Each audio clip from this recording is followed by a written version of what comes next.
Hello friends, welcome to the channel. आज हम लोग स्टार्ट करने वाले अपना रियल एनालिसिस का सिलेबस। मान रहा हूँ थोड़ी देर हो गई है, लेकिन ज़्यादा देर नहीं है। क्यों? आप लोग जानते हैं सिलेबस मैं खींच लूँगा, क्योंकि मैं अब थोड़ी सी लंबी क्लासेस लेने वाला हूँ। लंबे लंबे वीडियो लेक्चर्स अपलोड करूँगा, आधे घंटे 45 मिनट, इतना ही लंबा होगा। क्योंकि जो ऑनलाइन लेक्चर्स होते हैं वो ज़्यादा बर्डन आप पे डालते हैं। आप लोग क्या करिए, अब थोड़ा सा रिवाइज़ करना चालू कर दीजिए अपने प्रीवियस लेक्चर्स को। ठीक, जब आप प्रीवियस लेक्चर को रिवाइज़न बोला जाता है, वो लोग रिवीजन की मोड पे रखते हैं, तो आप लोग वो चीज़ भूलते नहीं हैं।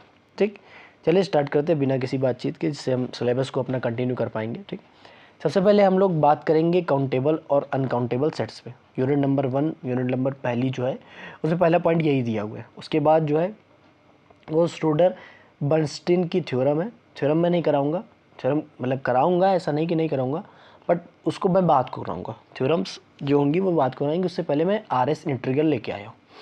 ठीक, देखते हैं आज कितना टाइम हो जाता है, उस हिसाब से हम लोग कवर करेंगे इसको। अन्यथा मैं अगले लेक्चर में RS इंटीग्रल हो जाएगा, नहीं तो आज ही स्टार्ट कर देते, ईश्वर की कृपा रहेगी तो देखते हैं हम लोग। हमारे पास जो काउंटेबिलिटी होती है या अनकाउंटेबिलिटी होती है, वो दो प्रकार की होती है। वो कितने प्रकार की होती हैं? दो प्रकार की होती हैं। जब हम किसी चीज़ को गिनते हैं, तो अगर हम गिन पा रहे हैं तो काउंटेबल होना चाहिए। सेट में थोड़ा सा यहाँ डिफरेंस है। रियल एनालिसिस, ये एनालिसिस ही थोड़ी सी डिफरेंट है सर, थोड़ी सी डिफरेंट है। ठीक, जैसे मैं कहता हूँ सेट, हम लोगों ने सेट पढ़े हैं दो। एक होता है फाइनाइट सेट, वो एक होता है इनफाइनाइट सेट। ठीक, क्या फाइनाइट सेट काउंटेबल होगा? कहेंगे हाँ सर, हमारे पास तो फाइनाइट सेट काउंटेबल होता है। हमने कहा सर कोई बात नहीं, अच्छी बात है। क्या इनफाइनाइट सेट काउंटेबल हो सकता है? कहा सर नहीं, बिल्कुल नहीं, इनफाइनाइट सेट कभी भी काउंटेबल नहीं हो सकता है। हमने कहा सर गलत होता है। सर आप गलत हैं। ठीक, क्यों गलत है? क्योंकि कई सारे मैथमेटिशियंस आए, उन्होंने कहा क्या है कि इनफाइनाइट सेट भी काउंटेबल हो सकता है। इनफाइनाइट सेट भी काउंटेबल हो सकता है, बट उसको हम क्या कहेंगे? काउंटेबल नहीं कहेंगे, उसको हम लोग क्या कहेंगे? डीन्यूमरेबल। उसको हम लोग क्या नाम देंगे? डीन्यूमरेबल। नाम याद रखिए सर, उसको हम नया नाम दे देंगे, उसको क्या कहेंगे? डीन्यूमरेबल। कोई दिक्कत आपको? लेकिन इनफाइनाइट सेट सारे क्या काउंटेबल या डीन्यूमरेबल होंगे? कहा सर नहीं, जो डीन्यूमरेबल नहीं है वो क्या कहलाएंगे? अनकाउंटेबल। जो डीन्यूमरेबल नहीं है वो क्या कहलाएंगे? अनकाउंटेबल। क्या इतनी छोटी सी बात आप समझ पाए? क्या इतनी छोटी सी बात आप समझ पाए? नहीं समझ पाए? देखिए, अब डेफिनेशंस की बात करते हैं। डेफिनेशन बात करने से पहले हम एक चीज़ और बताते हैं। ठीक, एक कहानी होती है जिसमें एक चरवाहा, कौन? चरवाहा। चरवाहा मतलब जो बकरी चराता था, उसके पास समथिंग नंबर ऑफ बकरियां थी।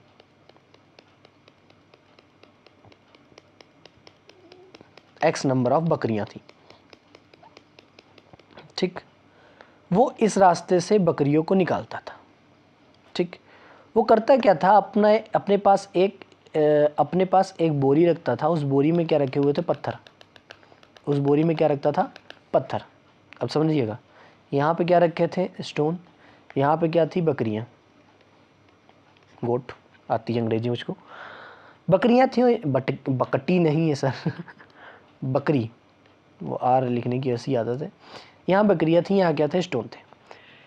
ये चरवाहा क्या करता था? एक दिमाग लगाता था। कहा था एक बकरी जैसे ही बाहर आएगी, हम एक स्टोन इधर से उठाएंगे और बकरी जो जाएगी उसके साथ हम दूसरी तरफ इसको रख देंगे। इससे पता चलेगा कि ये वाले स्टोन वाली बकरी चलेगी। फिर दूसरा स्टोन उठा था, ये वाले स्टोन वाली बकरी चलेगी। तीसरा उठा था, ये वाले स्टोन वाली बकरी चलेगी। चौथा उठा था, ये वाले स्टोन वाली बकरी चलेगी। इससे पता चलता है कि जो इधर स्टोन रखता जाता है, उससे पता चलता है ये, अब गिन तो पाते थे नहीं उस समय वाले, बकरी चलेगी, बकरी चलेगी, बकरी चलेगी। ठीक, उसके बाद जब आती थी तो इसी से फिर से उसको काउंट करते थे, इसी से फिर से उसको काउंट करते थे कि ये हटाओ आ गई, ये हटाओ आ गई, ये हटाओ आ गई। ठीक, ये गिनने का एक मेथड हुआ करता था एंशिएंट फॉर्म में। एंशिएंट फॉर्म में ये गिनने का एक मेथड हुआ करता था। हमने कहा अगर इसमें नंबर ऑफ बकरी, आराम समझिएगा, number of goat number of stone के अगर बराबर है,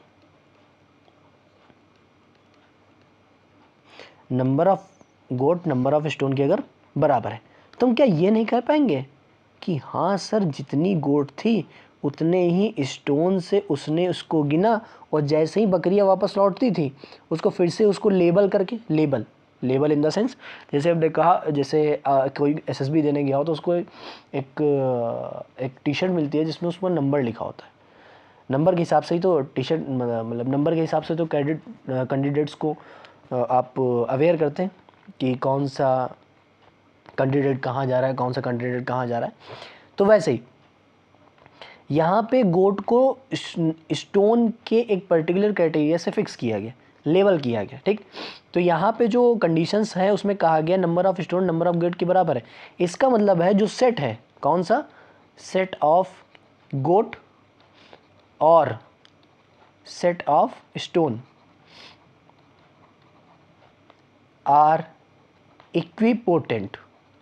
ये टर्म इस्तेमाल हुआ उस समय, क्या कहा गया, इक्विपोटेंट। इक्विपोटेंट का मतलब है कि पोटेंशियल उनका क्या होगा, सेम। पोटेंशियल का मतलब पावर, पोटेंशियल का मतलब क्या होता है, पावर। इक्विवेलेंट का मतलब भी क्या होगा यहाँ पे, कि दोनों इक्विवेलेंट है। इक्विवेलेंट का मतलब है कि नंबर ऑफ एलिमेंट्स यहाँ पे क्या है, सेम है। बस इसी प्रकार की लेवलिंग चलेगी। ये जो लेवलिंग है यही क्या होती है, 1-1 करस्पॉन्डेंस। यही जो लेवलिंग होती है ये क्या होती है, 1-1 करस्पॉन्डेंस। यही 1-1 करस्पॉन्डेंस क्या है, यहाँ पे क्या है, 1-1-on-2 मैपिंग। 1-1 on 2 मैपिंग, यही 1-1 करस्पॉन्डेंस है और यही 1-1 on 2 मैपिंग है। ऐसा एनालिसिस हमारे पास रियल एनालिसिस में पढ़ाया जाता है, ठीक।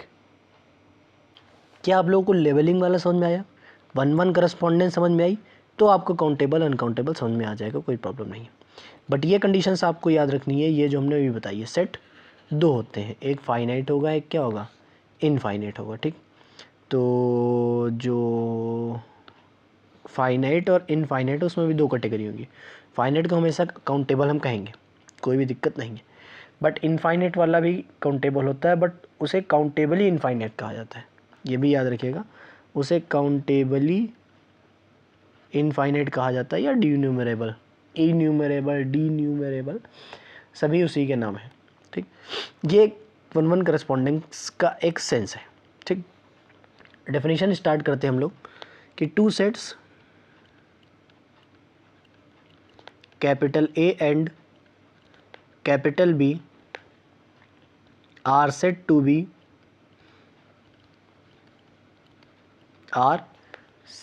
be equivalent or equipotent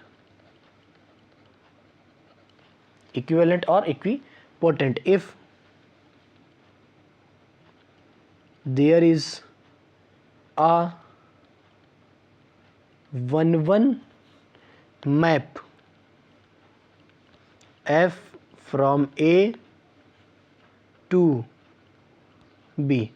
इसी को क्या कहते हैं, 1-1 करस्पॉन्डेंस। दोनों चीज़ एक ही बात लिखी हुई है, ठीक।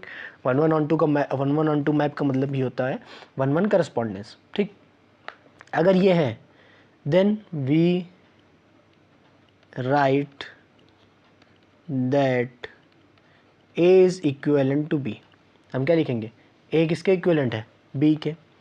या फिर हम क्या लिखेंगे, A एंड B नहीं, A एंड B आर, हाँ, न्यूमेरिकली इक्विवेलेंट।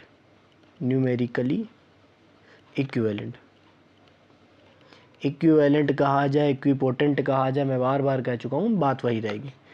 दूसरा कहा जा सकता है A and B are equipotent, B are इक्विपोटेंट।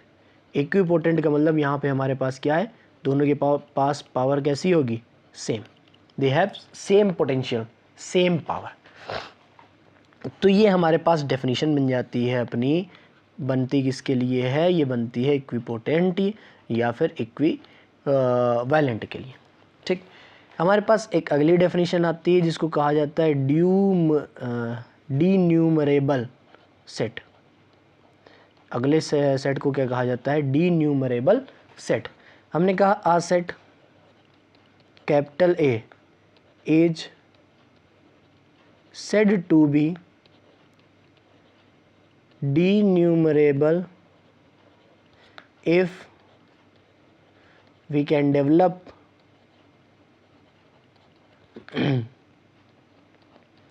one correspondence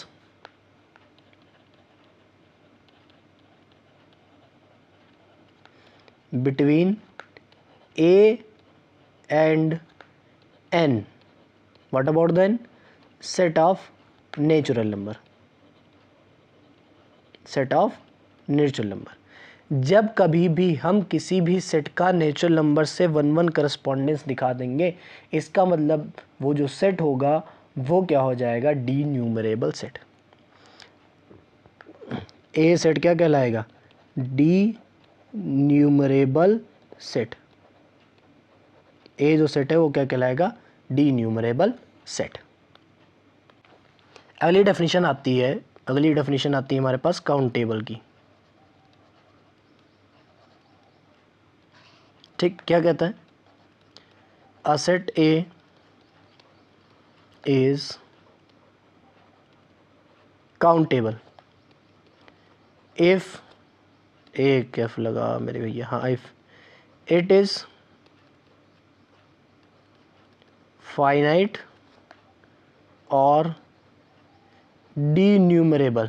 अभी वही बताया, अगर वो डीन्यूमरेबल है या फिर फाइनाइट है तो मैं क्या कहूँगा कि वो कैसा है, काउंटेबल सेट। वो कैसा है, काउंटेबल सेट। आखिरी सेट आता है वो कैसा आता है, अनकाउंटेबल। तो आप लोग समझ ही गए होंगे कि अनकाउंटेबल सेट क्या होगा, कि uh set A is uncountable या is set to be uncountable if it is neither finite nor denumerable। ना ही वो फाइनाइट हो ना ही वो डीन्यूमरेबल हो, तो वो जो सेट कहलाएगा वो क्या कहलाएगा, अनकाउंटेबल। वो सेट क्या कहलाता है, अनकाउंटेबल। ऐसे ही कई सारे एग्जांपल्स हैं, सॉरी 1 मिनट के लिए।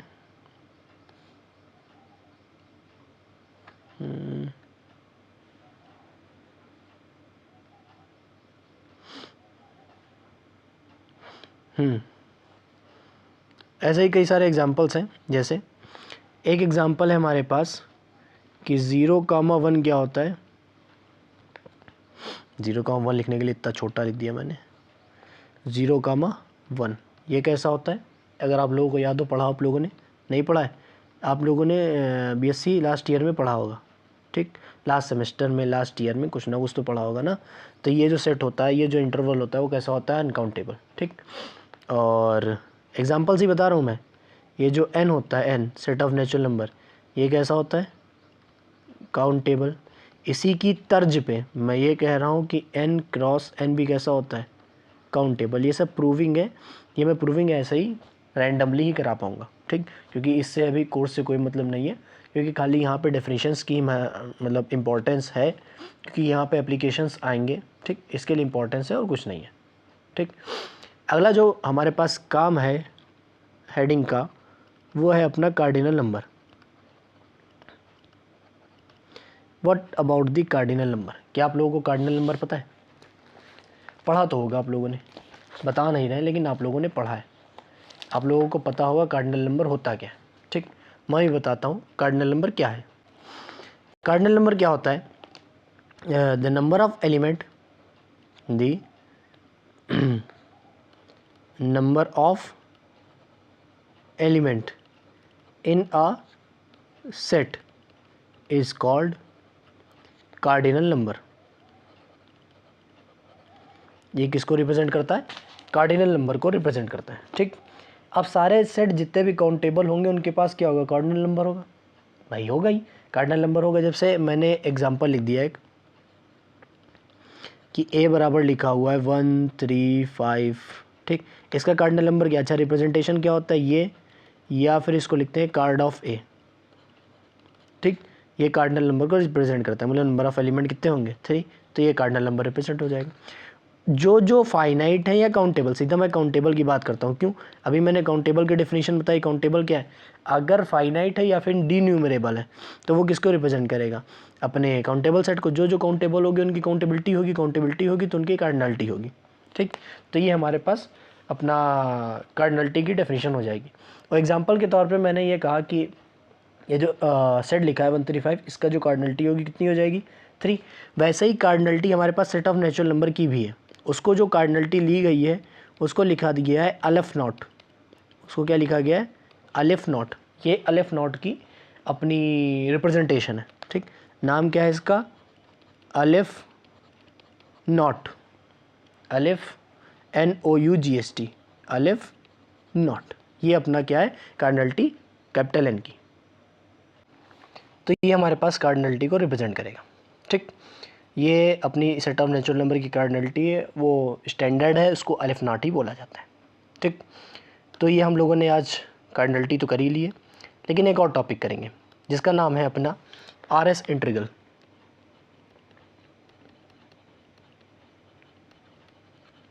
रीमान स्टिल्जिस इंटीग्रल, ठीक। पिछले कुछ वर्ष में BSc के फाइनल में 5th या 6th सेमेस्टर में आप लोगों ने R इंटीग्रल पढ़ा होगा, रीमान इंटीग्रल पढ़ा होगा। जो वो इंटीग्रल था, अगर आप लोगों ने ढंग से गौर किया हो तो वो जो इंटीग्रल था वो इस टाइप का था, a, b fx dx। इसका मतलब क्या होता है, इसका मतलब होता है integration of fx with respect to x, ठीक। RS इंटीग्रल क्या बताता है, fx d ऑफ gx, मतलब integration of a function with respect to a function. क्या कोई परेशानी, डिफरेंस समझ में आया। R इंटीग्रल और RS इंटीग्रल में डिफरेंस क्या होता है, ठीक। R इंटीग्रल और RS इंटीग्रल में डिफरेंस क्या है, देखिए R इंटीग्रल हमें ये बताता है कि किसी फंक्शन का इंटीग्रेशन करना है with respect to x, but RS हमें ये बताता है कि फंक्शन का इंटीग्रेशन तो आप कर रहे हैं, ठीक है, बट हम किसके रिस्पेक्ट में करेंगे, किसी एक अनदर फंक्शन के रिस्पेक्ट में, ठीक। आप लोगों ने करे भी होंगे, आता भी होगा, थोड़ा सा परिचय ले लेते हैं, उसके बाद अगले लेक्चर के लिए छोड़ देंगे, अगले लेक्चर पे उसको हम लोग सॉर्ट आउट कर देंगे, ठीक, पूरा का पूरा। तो हमारे पास RS इंटीग्रल होता क्या, पहले हम लिख देंगे कि integral of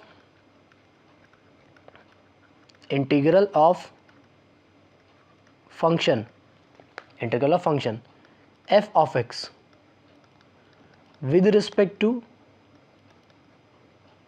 another function g of x, ये बताएगा हमें कौन, RS इंटीग्रल।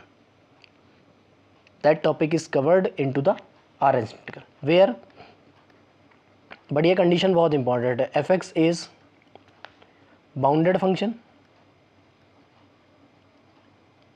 fx जो होना चाहिए कैसा होना चाहिए, bounded function in the given closed interval a, b। भाई इंटीग्रेशन होता है b से, उसी फंक्शन की बात कर रहा है। एंड g ऑफ x, भाई दोनों फंक्शन की बात करेंगे ना, is bounded function with monotonically non decreasing, monotonically non decreasing. ये नॉन डिक्रीजिंग होना चाहिए, और जो fx है वो हमेशा क्या होना चाहिए, बाउंडेड होना चाहिए, ठीक। एक टर्म आएगा जिसको हम लोग कहेंगे p, जिसका नाम क्या होता है, पार्टीशन, जिसको नाम क्या देते हैं, partition of a, b। a, b का हम लोग क्या करेंगे, पार्टीशन a, b क्या था, अभी भी बताया, क्लोज्ड सेट था, उसके टर्मिनल पॉइंट्स थे, एंड पॉइंट, टर्मिनल पॉइंट, बातें कही। ये जो पॉइंट है इनिशियल पॉइंट, इसको कहेंगे x, इसको हम लोग कहेंगे x0, सॉरी a x0। ये है b, इसको हम लोग कहेंगे xn। इसके बाद कई सारे पॉइंट्स होंगे, x1 x2 x3 dash dash dash, यहाँ पे आएगा xr और यहाँ पे आएगा xr+1 dash dash dash dash dash, last वाला टर्म वो क्या है xn। ठीक, ईच स्मॉल पार्ट, ये जो है पार्टीशन अभी करें, each small part is called partition. सारे स्मॉल पार्ट्स क्या कहलाते हैं, पार्टीशंस। ठीक, और सब इंटरवल्स, इंटरवल ही तो होता है, सब इंटरवल्स क्या होंगे इसके, x0 से x1 कॉमा, x1 से x2 कॉमा, x2 से x3 comma, dash dash dash up to so on, कहाँ तक xn-2 xn, यहाँ तक इसके क्या होंगे, सब इंटरवल्स। ठीक, कई सारे टर्म्स हैं जो इसमें आपको थोड़े से याद भी रखने पड़ेंगे। जिनमें सबसे पहला आता है डेल आर। डेल आर क्या होता है, ये होता है डिस्टेंस बिटवीन टू पॉइंट्स, मोड़ दिया गया, या लिख सकता हूँ क्या, लेंथ ऑफ सब इंटरवल्स, लेंथ ऑफ सब इंटरवल्स, सब इंटरवल की जो लेंथ होगी वो इससे रिप्रेजेंट होगी। ठीक, आगे आता है आगे जो आता है हाँ, स्मॉल एम आर, ये क्या होता है, infimum of F of x, x member होगा xr-1 से xr, कोई भी आर्बिट्ररी इंटरवल लिया जाएगा। ये स्मॉल एम आर था ऊपर वाला, और यहाँ मैं लिख रहा हूँ कैपिटल एम आर। यहाँ पे क्या आएगा, supremum of F of x, जहाँ पे x लाई करेगा xr-1 से xr। ये थोड़े टर्म्स के रिप्रेजेंटेशन है इसलिए मैं इसको बता रहा हूँ। ठीक, ये टर्म्स के रिप्रेजेंटेशन है इसलिए मैं इसको बता रहा हूँ। आगे आता है डेल जी आर, ये क्या बताता है, जी एक्स आर माइनस का जी एक्स आर माइनस का 1, ये non decreasing, monotonically non decreasing function है जी आर, जो बात याद रखनी है आपको। तो जो हमारे पास अपर रीमान सम आएगा, बस अब यहाँ से ये सब टर्म्स हैं। आगे जो आता है वो आता है upper Riemann sum, upper Riemann Stieltjes sum, R S sum, upper R S sum. ये जो होता है वो रिप्रेजेंट किया जाता है U F comma G comma P से। एफ का मतलब जिसका इंटीग्रेशन करना जी के रिस्पेक्ट में with respect to the partitions. Formula होता है कैपिटल समेशन आर की वैल्यू 1 से n capital M R del G R. वैसे ही हमारे पास आता है lower Riemann sum, lower R S सम, इसको लिखते हैं एल एफ जी पी से। इसकी जो वैल्यू होती है वो होती है समेशन आर की वैल्यू 1 से n तक, यहाँ कैपिटल एम आर है, यहाँ स्मॉल एम आर है, डेल जी आर आएगा। सारे टर्म्स मैंने बता दिए हैं। लोअर रीमान स्टेलजिस सम और अपर रीमान स्टेलजिस सम बता दिया है। आगे जो आता है लोअर आर एस इंटीग्रल और upper R S integral. Lower R S integral ये क्या होता है, इसको रिप्रेजेंट करते हैं ए नीचे F G D G, F D G बराबर supremum of L F G P, जहाँ पे पी क्या है, P is any partition, P यहाँ पे क्या होगा, कोई भी एक पार्टीशन होगा। अगला आता है अपर आर एस इंटीग्रल, ये रिप्रेजेंट किससे किया जाता है, ए बी पे बार एफ डी जी बराबर, ये होता है इन्फीमम। ये थोड़ा सा आपको दिक्कत करेगा बट जैसे ही क्वेश्चंस आप करने लगेंगे वैसे ही आपको प्रॉब्लम ख़त्म हो जाएगी। यहाँ भी क्या है, पी बी एनी पार्टीशंस। तो ये हमारे पास डेफिनेशंस आ जाते हैं if lower integral F D G और upper integral F D G बराबर आ जाता है तो हम कहेंगे क्या, A comma B F D G is exist and R S integral, वो एग्जिस्ट भी करेगा और वो आर एस इंटीग्रल होगा भी। तो ये हमारे पास आर एस इंटीग्रल की कुछ डेफिनेशन थी जो हम लोगों ने अब पढ़ ली है। अगले लेक्चर में हम लोग क्या करेंगे, सबसे पहले इसको आप रिवाइज़ करेंगे, रिवाइज़ करने के बाद अगले लेक्चर में हम लोग इसको और थोड़ा डीप पढ़ेंगे। अभी मैंने जल्दी से बता दिया है क्योंकि आप लोगों के लिए थोड़ी सी इन्फॉर्मेशन देनी ज़रूर है। अगर आप आपके पास बुक है तो आप प्लीज़ इसको दोबारा से पढ़ सकते हैं। ठीक, जिससे आपको थोड़ा समझ में आ जाएगा। ठीक, तो ये हमारे पास आर एस इंटीग्रल की कुछ अपनी डेफिनेशंस थी, कुछ अपने पर्टिकुलर मेथड्स थे, और हम लोगों ने काउंटेबिलिटी अनकाउंटेबिलिटी बहुत ही अच्छे से पढ़ ली है। तो मिलेंगे नेक्स्ट लेक्चर में, तब तक के लिए गुड बाय।